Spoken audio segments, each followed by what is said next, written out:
haters talking about.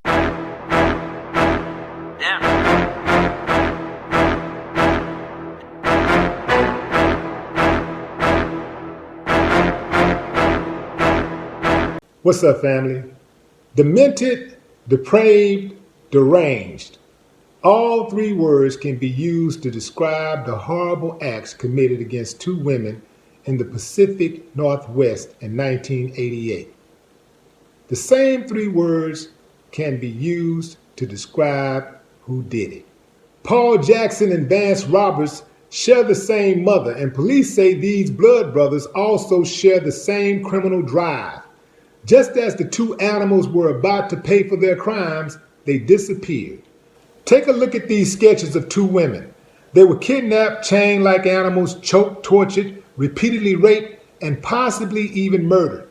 The suspects are two sadistic brothers who mysteriously eluded capture for years.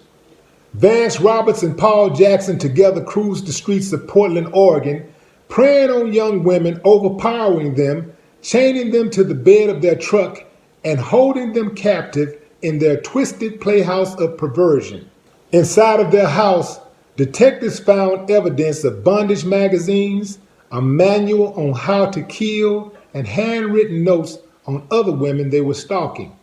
At least one of the men wore a mask, and according to Andrea Hood, both called each other Bill to conceal their identities. If not for Andrea's dramatic escape, which led police to identify another victim, Michelle Dietrich, the depraved duo might have gotten away with their heinous crimes. 16 years after he jumped bail, Vance Roberts was finally convicted of his crimes, receiving 108 years behind bars. Paul Jackson had been seen since 1991, but months after the story was featured on The Hunt with John Walsh aired, U.S. Marshals received a surprising call from an anonymous source in Guadalajara, Mexico, about a man named Pablo Bennett. After more than 20 years looking for this creep, there he is. Turns out Paul, aka Pablo, has been living a comfortable life south of the border. U.S. Marshals immediately alerted Mexican authorities, which picked him up and quickly extradited him to the U.S. Once arrested, Jackson's lawyers argued that Paul was merely a pawn in his half-brother's deviant schemes to kidnap and torture women like Andrea and Michelle. The judge agreed, but only to an extent. Paul's half-brother Vance Roberts got 108 years behind bars. Paul accepted a plea deal, and get this, y'all.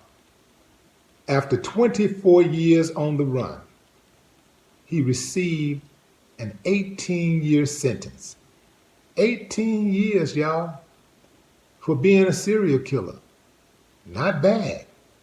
Not bad at all. Seems like that would be the incentive for other serial killers to kill. If you can just go out and kill people and say somebody else made you do it, and they bless you with a little old life sentence, smack you on the wrist, all right, good boy, now get on out there and kill again. That's basically what it amounts to, even just giving them a bail. How does somebody commit such a heinous crime and receive a bail in the first place? What do you think they're going to be doing between being out of jail, on the run, because they're not coming back? You're up for serial murder. You give me a bail, I'm gone. What are these people thinking about? Where do they come from? And how does dude walk away with an 18-year sentence without telling the authorities where the bodies are?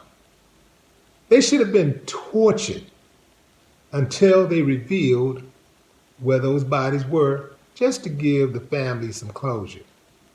And that would have been a whole lot more bodies if not for Andrea's bravery, her will to survive. Man, it is some deviant ass people in this world. Deviant. And they're so close. They're closer than you think. They could be your next door neighbor. Could be somebody you're in a relationship with right now. Crazy. You know what kind of sentence both of them should have got?